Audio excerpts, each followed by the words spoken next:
વલસાડના કોસંબા દીવાદાંડી ગામે 3 આતંકવાદી હથિયારો સાથે આવી પહોંચતા પોલીસે દબોચ્યા। મોકડ્રીલ હોવાનું બહાર આવતા સ્થાનિકોએ રાહતનો શ્વાસ લીધો। સંદિગ્ધ બોટમાં છુપાયેલ 3 આતંકવાદીઓ પાસેથી RDX સહિત AK-47 ગન અને પિસ્તોલ મળી આવી।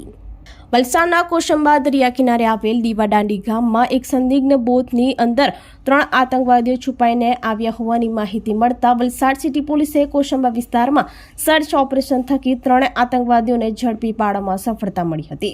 વલસાડ જિલ્લામાં સાગર સુરક્ષા કવચ અંતર્ગત વલસાડ જિલ્લા પોલીસ વડા ડોક્ટર કરમરાજ વાઘેલાના સૂચના હેઠળ વલસાડ જિલ્લાના દરિયા કિનારા ઉપર વસતા ગ્રામજનો સુરક્ષિત મહેસૂસ કરે અને સાથે દરિયાની અંદર ફિશિંગ કરવા જતા માછીમારોને સંદિગ્ધ ગતિવિધિઓ પ્રત્યે માર્ગદર્શન મળે તે હેતુથી કોસંબા દીવાદાંડી ગામ ખાતે નકલી આતંકવાદીઓ મોકલી મોક ડ્રીલ કરાયું હતું। જે અંગે વલસાડ પોલીસને કોસંબા ગામે સંદિગ્ધ બોટની અંદર આતંકવાદી આવ્યાની માહિતી મળતા ગણતરીની મિનિટમાં વલસાડ સિટી પોલીસ મથકના PIDD પરમાર અને તેમની ટીમે 3 આતંકવાદીઓને બોટમાંથી ઝડપી પાડ્યા હતા। જોકે બાદમાં મોક ડ્રીલ હોવાનું બહાર આવતા સ્થાનિકોએ રાહતનો શ્વાસ લીધો હતો।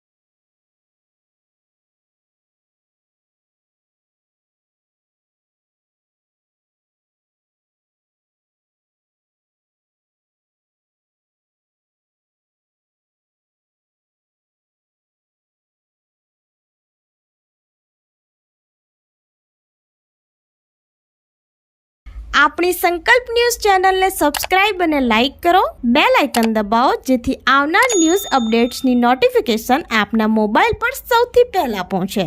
Like, subscribe and share the video.